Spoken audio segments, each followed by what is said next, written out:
Saudara, saat ini kita bukan saja dihebohkan dengan pandemi COVID, saudara, ya COVID Corona dengan begitu banyak variannya, tetapi juga belum lama ini kita juga digemparkan dengan berita perang dari Rusia dengan Ukraina.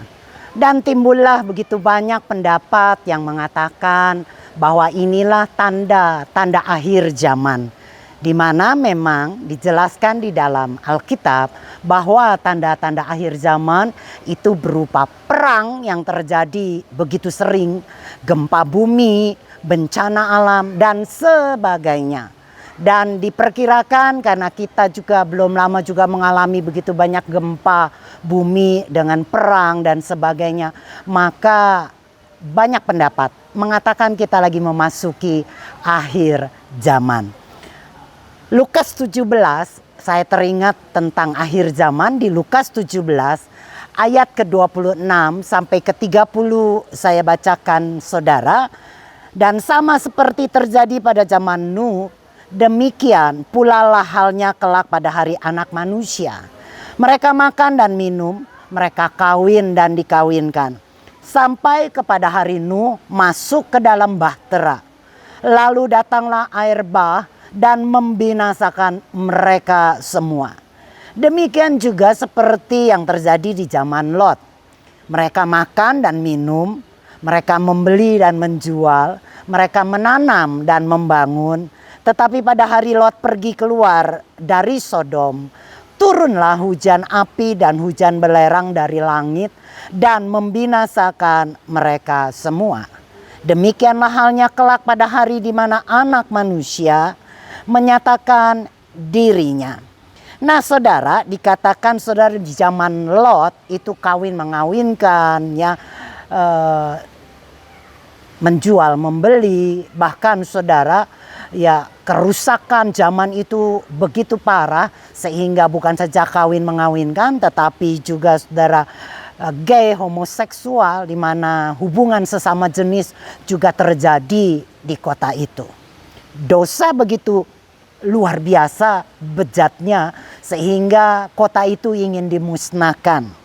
Nah saudara, pada waktu saat itu terjadi ingin dimusnahkan, Abraham saudara mempunyai keponakan yang bernama Lot yang tinggal di kota Sodom itu saudara. Sehingga pamannya yang bernama Abraham ya meminta agar Lot tidak turut dimusnahkan. Kejadian 18 ayat 23 berkata begini. Abraham datang mendekat dan berkata, "Apakah engkau akan melenyapkan orang benar bersama dengan orang fasik?" Pada saat itu datanglah malaikat Tuhan memberitahu Abraham bahwa kota Sodom dan Gomora akan dimusnahkan. Maka Abraham, saudara, yang teringat akan keponakannya yang tinggal, mengadakan negosiasi, ya, meminta belas kasihan agar keponakannya Lot beserta dengan seluruh keluarganya tidak dibinasakan. Terjadi tawar-menawar. Kalau ada orang benar di kota itu 50 orang, jangan Tuhan musnahkan. Tuhan berkata tidak akan dimusnahkan. Turun dan saudara 40, 30. Dan saudara terakhir Lot berkata kalau ada 10 orang jangan dimusnahkan. Sayangnya Lot tidak meminta saudara dengan jumlah yang lebih kecil saudara. Dan akhirnya berhenti di angka 10. Padahal kalau kita mengerti Tuhan ingin sekali menyelamatkan orang benar saudara. Ya, orang benar itu saudara harus tahu dulu konteksnya orang benar. Anda dan saya harus mengerti orang benar adalah orang yang percaya akan perkataan Tuhan untuk diselamatkan. Lebih gampangnya percayakan kabar baik. Percaya saudara akan berita kabar baik, berita Injil, di mana percaya kepada Tuhan, maka diperhitungkan sebagai orang benar dan tentunya akan diselamatkan. Kejadian 19 ayat 12. Lalu kedua orang itu berkata kepada Lot, "Siapakah kaummu yang ada di sini lagi? Menantu atau anakmu laki-laki, anakmu perempuan, atau siapa saja kaummu di kota ini? Bawalah mereka keluar dari tempat ini." Saudara, tapi apa yang terjadi pada waktu Lot bercerita kepada ya anak, istri dan menantunya, saudara, mereka tidak percaya, saudara. Khususnya saudara, menantu-menantunya, saudara itu tidak percaya. Dianggap Lot itu berolok-olok atau bercanda, saudara, ya. Sehingga mereka tidak mau mengikuti akan Lot. Padahal kita pikir Lot itu percaya ya saudara. Tapi coba lihat saudara. Kejadian 19 ayat 15 sampai 16. Saya bacakan dari terjemahan Alkitab bahasa lain, dikatakan begini saudara. Pada waktu subuh kedua malaikat itu mendesak Lot supaya lekas berangkat. Cepatlah kata mereka. Pergilah dengan istrimu dan kedua anak gadismu dari sini. Supaya kalian jangan mati apabila kota ini dimusnahkan. Lot bimbang. Tapi Tuhan merasa kasihan kepadanya. Karena itulah kedua tamunya menuntun Lot dan istrinya serta kedua anaknya keluar kota. Jelas dikatakan Lot bimbang, ragu-ragu, ya, lambat-lambat atau bahasa Jakarta lelet, saudara, ya. Sampai akhirnya dipegang tangannya, dituntun tangannya, saudara, dan inisiatif dari Tuhan, keluarkan Lot segera. Saudara lihat, walaupun keraguan akan keselamatan mungkin kita hadapi, tapi percayalah Tuhan akan memegang kita, menuntun kita menuju kepada keselamatan. Amin, saudara. Kejadian 19 ayat ke-17 bunyi begini. Sesudah kedua orang itu menuntun mereka sampai keluar, berkatalah seorang, lari, selamatkanlah nyawamu, jangan menoleh ke belakang dan janganlah berhenti dimanapun juga di lembah Yordan. Larilah ke pegunungan supaya engkau jangan mati lenyap. Dipesankan saudara, jangan berhenti, jangan menoleh ke belakang, tapi terus maju. Bahkan juga jangan berhenti di lembah Yordan. Lembah Yordan adalah lembah area yang terendah, saudara. Ya, itu mencakup sampai ke Laut Mati dan saudara itu ada di bawah permukaan laut kurang lebih 212 sampai 430 meter di bawah permukaan laut. Jadi daerah Yordan adalah daerah yang terendah di bumi ini. Dan memang kata Yordan atau dari kata aslinya jarat itu turun. Ya. Nah, Tuhan katakan jangan berhenti di tempat yang terendah. Tapi larilah ke tempat yang tinggi. Larilah ke gunung. Jangan berhenti di tempat yang rendah. Kita sudah diselamatkan.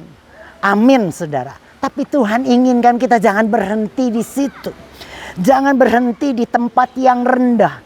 Kekecewaan, frustasi, saudara, kepahitan, dendam, marah, putus asa. Tuhan berkata jangan berhenti di situ. Engkau sudah diselamatkan. Tetapi larilah ke gunung. Naik tinggi kehidupanmu. Jangan berhenti di lembah keputusasaan. Amin, saudara. Dan kita tahu jelas di Alkitab berkata Lot berhenti, saudara, di Zoar. Zoar artinya little atau kecil. Mengapa? Karena Lot berhenti tidak sampai naik ke gunung, tapi dia berhenti di Zoar, di kecil, ya, the little. Karena dia takut kesusul. Dia takut, saudara, bencana itu mendatangi dia. Sehingga dia berkata, wow, aku tidak selamat nih. Lebih baik aku berhenti di Zoar. Ya, puas dengan hanya berhenti di tempat yang kecil, saudara. Padahal Tuhan kita adalah Tuhan yang besar. Amin, saudara. Saya percaya Anda dan saya jangan pernah puas di tempat di mana kita berada. Saudara, di tempat yang rendah, tapi Tuhan menginginkan Anda dan saya naik ke gunung. Gunung dalam Alkitab adalah pengharapan, saudara. Ya, walaupun mungkin keadaan situasimu hari ini tidak lagi dalam keadaan baik. Mungkin kau lagi sedang mengalami lembah, saudara, lembah air mata, lembah kekelaman, lembah sakit hati, lembah kepahitan. Tapi Tuhan berkata, jangan berhenti di situ, tapi naik ke gunung, berharaplah kepada Tuhan. Amin, saudara. Sayangnya kita baca kisah ini, saudara, sudah dipesankan jangan berhenti, jangan menoleh. Tetapi lihat Kejadian 19 ayat ke-26. Apa yang terjadi, saudara? Istri Lot khususnya menoleh ke belakang. Dan saudara, kita tahu akhirnya dia menjadi tiang garam. Pernah nggak Anda berpikir, kenapa istri Lot berhenti dan menoleh ke belakang? Padahal dia tahu sudah dipesankan jangan menoleh ke belakang. Ada banyak mungkin, saudara, sebab mengapa istri Lot menoleh ke belakang.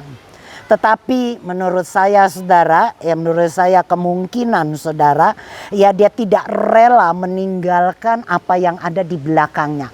Entah mungkin itu hubungan keluarga, hubungan dengan saudara-saudaranya, hubungan saudara, harta benda yang dia punya dan miliki. Rasanya istri Lot tidak rela, belum mau meninggalkan semuanya itu.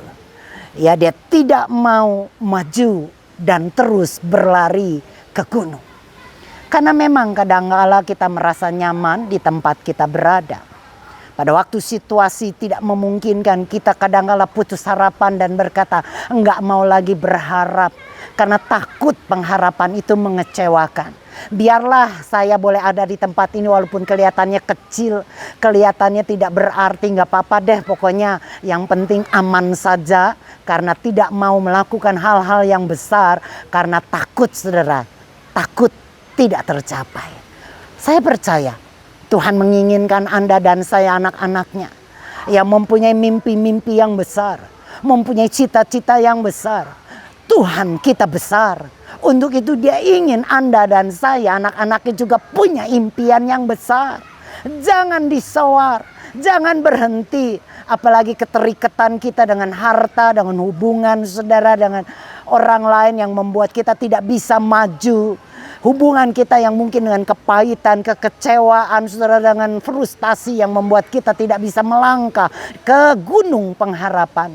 Karena kita berhenti di tempat itu. Hari ini dengar, saudara, Tuhan inginkan Anda dan saya jangan menoleh ke belakang. Jangan pernah ingat-ingat lagi akan masa lalumu, saudara. Ya, masa lalu, saudara, mungkin perlu Anda ingat dan kenang.